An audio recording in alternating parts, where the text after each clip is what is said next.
Well, good morning and welcome back to the channel. We are here in Leros and we're getting ready to go on my last sailing trip of the season here in Greece. I'm out of time on my visa, and this trip is going to be a little interesting. We've got a bunch of kind of mostly singles trip with some people from all over the world, so it should be pretty exciting, and really looking forward to this last trip out on the water. So let's drop the lazy lines and go sailing.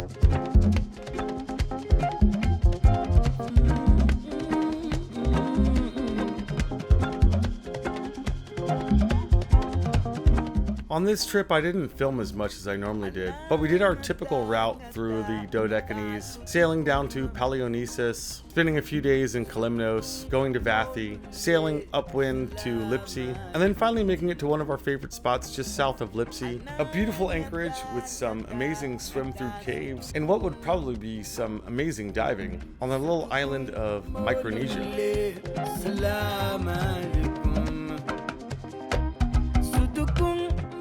On my boat, I was accompanied by John from Athens, Kareem from the Philippines, and the wonderful Maria, the Bulgarian mermaid.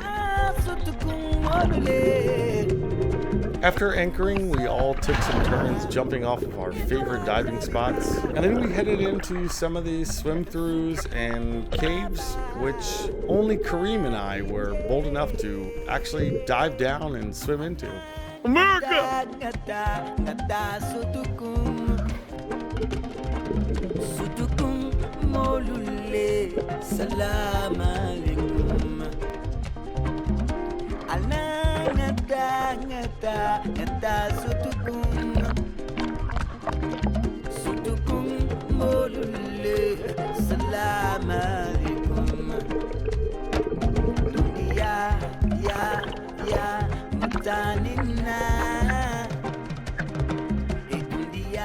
Leaving the island of Micronesia, we headed back to the island of Patmos, the island of the Apocalypse, where I finally had the chance to visit the very lackluster Cave of the Apocalypse, where St. John the Apostle apparently slept and had his visions of the apocalypse, which are written down in the book of Revelations.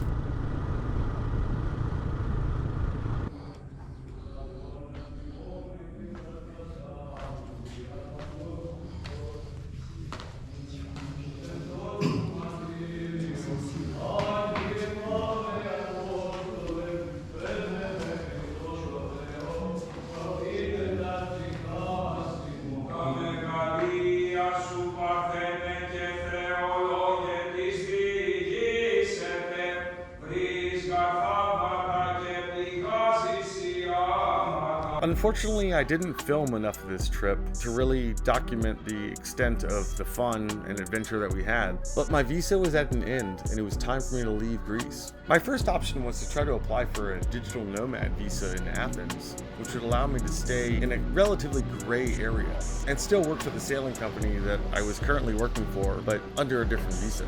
So I jumped on an overnight ferry from Leros to Athens with the Bulgarian mermaid and tried to deal with the Greek bureaucracy, which was nightmarish at best.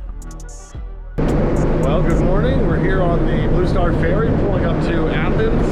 It's been an uneventful 9 hours sleeping on the boat, but this ferry is pretty awesome. What do you think, Maria? Unfortunately for me, my application was submitted during the month of August, which is a typical month-long holiday in Europe, and there was no way my application was going to get processed before September. And as I was running out of days on my Schengen visa, I figured it was best that I jump out of the Schengen zone, head over into Bulgaria, and see if I could find something else to do while I awaited the process of my visa application. I was hoping to find a job working in Croatia or Turkey or possibly Montenegro, as none of those are part of the Schengen visa zone. And I had already talked to my boss about the complications that might arise with my absence for the rest of the season. Waiting for this visa application process to finalize, I decided to head on a bus over to Bulgaria and spend what I thought would only be a few days in the town of Bansko, a beautiful skiing town that transitions into a wonderful mountaintop hiking town and that also happened to be having a week-long jazz festival. Coming up next, I take an overnight bus to Bansko, Bulgaria, and spend 2 weeks exploring this beautiful mountain town. Thank you so much for sticking around to the end of this video. We really appreciate your time. If you like this video, please consider liking, subscribing, or commenting on this video so we can talk with you directly. These are fast, fun, and easy ways for you to follow our adventures. Thanks again, and we'll see you next week.